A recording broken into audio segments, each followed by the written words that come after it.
Hello everyone, Shri Swami Samarth सर्वांना।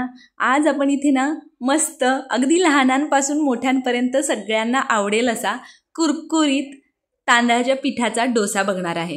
हा डोसा ना चवीला तर भन्नाट होतोच बरं का, त्याचबरोबर ना करायलाही अगदी सोपा आहे, झटपट तयार होतो।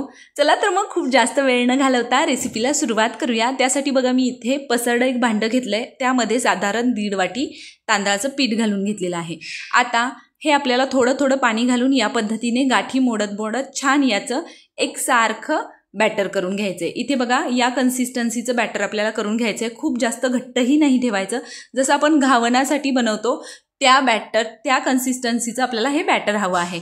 त्यानंतर यामध्ये मी पाव वाटी बारीक रवा घालून घेतलेला आहे। आता रवा घालून झाल्यानंतर छान मिक्स करून घ्यायचं आणि त्यानंतर तुम्ही यामध्ये आवडीप्रमाणे भाज्या घालू शकता। आता इथे बघा मी कांदा घालून घेतलेला आहे, बारीक चिरलेला, साधारण एक मीडियम आकाराचा कांदा बारीक चिरून घालायचा आहे।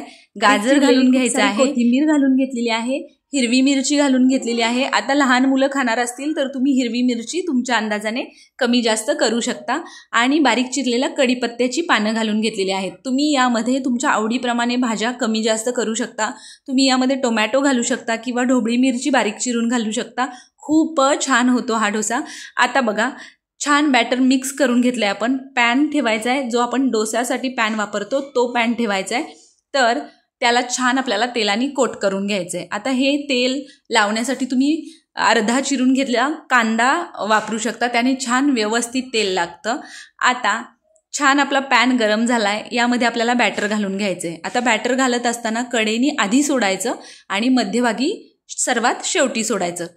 काय होतं ना, पॅन आहे ना तो मध्यभागी खूप कडक गरम झालेला असतो आणि त्यामुळे आपला डोसा मध्ये करपण्याची शक्यता असते। त्यामुळे आधी आपल्याला कडेनी बॅटर सोडून घ्यायचं आहे आणि नंतर मध्ये सोडून घ्यायचं आहे। आता साधारण 1 ते 2 मिनिटांसाठी मी याच्यावर झाकण घालून दिलं होतं।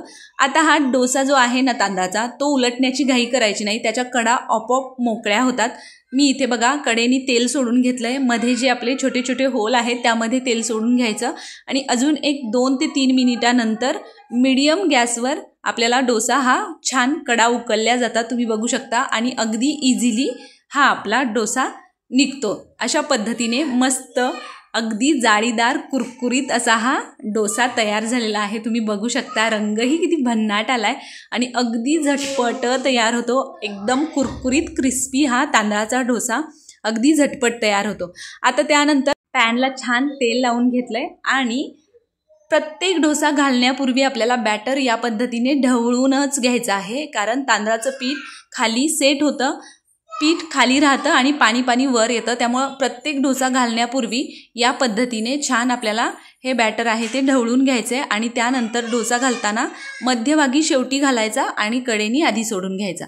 इथे बघा दुसरा डोसाही आपला छान घालून झालेला आहे। साधारण 1 मिनिटासाठी मी याच्यावर झाकण घालून देते आणि तुम्ही बघू शकता मस्त कडा रिकाम्या झालेल्या आहेत। बाजूनी तेल सोडून घ्यायचं, मध्ये होलमध्ये थोडंसं तेल सोडून घ्यायचं आणि त्यानंतर अगदी कडा उकळल्या गेल्या की तुम्ही हा डोसा उलटू शकता।